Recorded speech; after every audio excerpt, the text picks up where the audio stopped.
අයිබෝවන් මගේ ආදරණීය මුචිතේ පුතේ ඔන්න තුන ශ්‍රේණිය ගණිත ගැටළු අංක 7 පටන් ගන්නයි මේ සූදානම. ඔන්න ඔයාලා සූදානම් වෙලා ඉන්නේ අද දවසේදී අපි මේ දක්වා ගණිත ගැටළු 15කට ආසන්න ප්‍රමාණයක් අවසන් කරලා තියෙනවා. එහෙනම් මේ සූදානම ගණිත ගැටළු අංක 4 මෙන්න මේ විදිහට පටන් ගන්න. හරි. එහෙනම් මෙන්න අපේ පළවෙනි ගණිත ගැටලුව දැන් ඔයාලා හදලා ඇති. බලමු මොකද්ද වෙන්නේ කියලා පළවෙනි ගණිත ගැටලුවේ. වට්ටියක තිබූ විරලු ගෙඩි 354ක ප්‍රමාණයකින් 230ක් ඉවත් කරනවා. මෙන්න මෙතෙන්දි කරන්නේ මොකද්ද පුතේ? 354ක් තියෙන එකෙන් 230ක් ඉවත් කරනවා. මෙන්න මෙතන තියෙන එකෙන් ඉවත් කරනවා. ඒ කියන්නේ මොකද්ද එතෙන්දි කරන්න ඕනදී? එකතු කරනවද අඩු කරනවද? අඩු කරන්නයි ඕනේ. එහෙනම් ඉතිරි ප්‍රමාණය කොපමණද පුතේ මතක තියාගන්න. මෙන්න ගණිතය වල තියෙන වැදගත්ම වචනය මොකද්ද? ඉතිරි ප්‍රමාණය. ඉතිරි ප්‍රමාණය. මෙන්න මේකෙදි මේ කියන ඉතිරි ප්‍රමාණය කියන්නේ මොකද්ද මේ? අඩු කරලා ගන්න උත්තරයක්. ඒක හොඳට උඩ දාගන්න. මුලින්ම ලියනවා දැන් මගේ පුංචි දුවේ පුතේ ඔයාලා දන්නවා 354ද ලියන්නේ 230ද ලියන්නේ 354. ඇයි අපි 354 ලියන්න හේතුව තමයි එයා තමයි විශාල සංඛ්‍යාව. ඔන්න අඩු කරනවා 230. අඩු කරලා බලමු. 4න් බිඳුවක් 4යි 5න් 3ක් 2යි 3න් 2ක් 1යි. පිළිතුර 124. කාටද ආවේ උත්තරේ? නියමයි. මෙන්න අංක 2.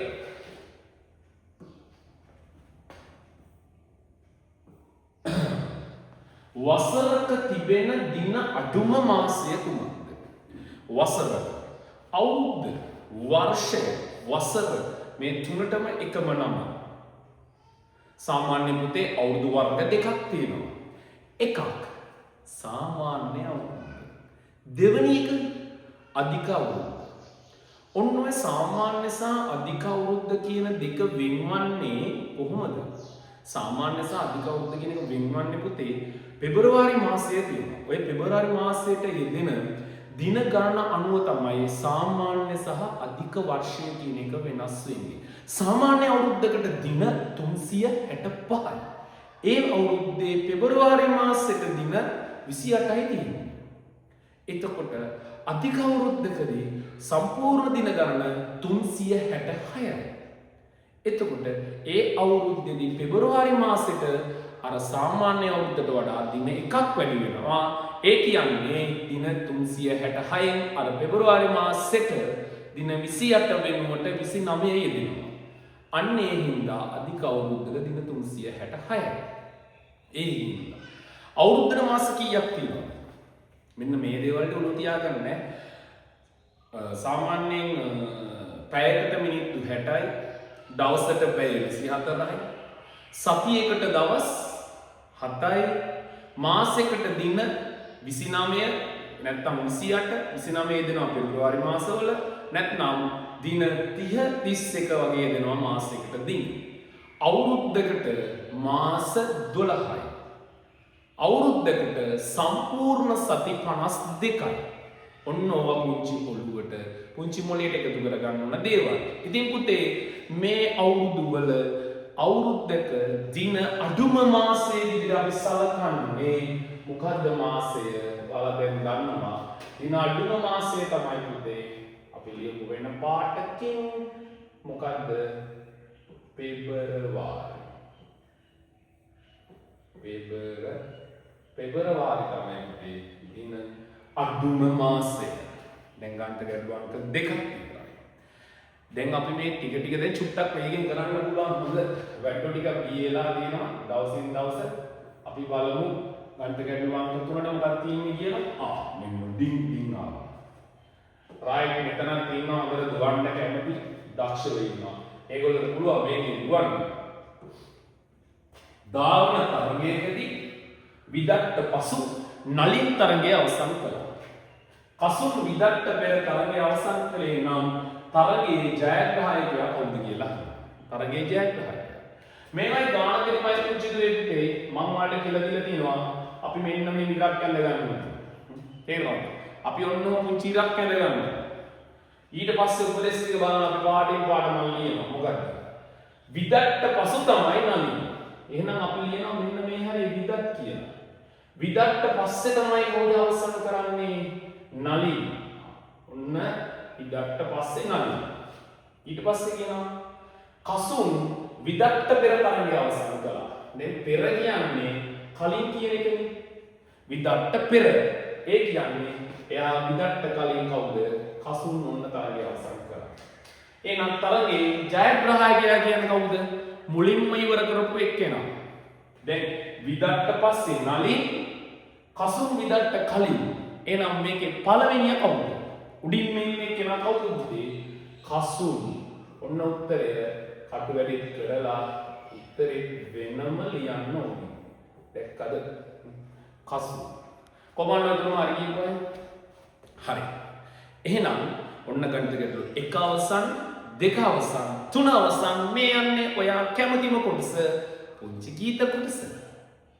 ටාන්ටින් කම්මලේ යකඩ තලනවා තලන යකඩ දමාලා උදළු හදනවා ටාන්ටින් කම්මලේ යකඩ තලනවා තලන යකඩ දමාලා උදළු හදනවා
සර් මම ඒ සින්දුවේ කෑලිත් එක්ක මතකයි. අපේ බලු කිරියාගේ මොඩ බයිසිකලි කීකිය අවසන් කළානේ බැලුවා නේද? තව ගොඩක් ඒවා තියෙනවා නේ. දවස් ගානේ පුංචි කොටස ඔයගොල්ලන්ට සින්දු කොටස් එකතු කරනවා. හේතුව තමයි ඔයාලගේ මේ පුංචි සතුට වැඩි කරන්න ඕන හින්දා. ඒක නම් පුතේ ඉගෙන ගන්න ආස කරන අපේ පුංචි ශිෂ්‍යත්ව පන්තියේ ගොඩක් අය එකතු වෙන්න ප්‍රධාන හේතුවක් ඔන්න ඕක. මෙන්න අංක 4. right. පේලියක මෙන්න පේලියක් ඔන්න. පේලියක සමුන් සහ චමීර අතර 5 දෙනෙකු ඉන්නවා. ඔන්න බලන්න. සඳුන් ඉන්නවා, චමීර ඉන්නවා. පුතේ මෙයාගේ අවස්ථාව මම ලියනවා මෙන්න සඳුන්. ඊට පස්සේ කියන්නේ මොකද්ද? ඊළඟ එක්කෙනා චමීරනේ. එයාට දානවා ච. 5 දෙනෙකු ඉන්නවා. ඒ දෙන්න අතර 5 දෙනෙක්. අතර කියන්නේ මගේ පුතේ මැද්දෙන් ඉන්නවා කියන එක. මැද්දෙන් ඉන්නවා කියන එකයි පුතේ අතර කියලා කියන්නේ. සඳුන් සහ චමීර අතර 5 දෙනෙක්. ඒ 5 දෙනාගේ නම් දන්නේ නැහැ. මෙන්න ඒ අගට නම වෙනුවට දානවා කතිරයක්. සඳුනුයි චමීරයි අතර. කටු වැඩේ සඳුන් ලියනවා මෙහි. ඊට පස්සේ චමීර ලියනවා මෙහි. දෙන්නා මැද්දෙන් ඉන්නවා.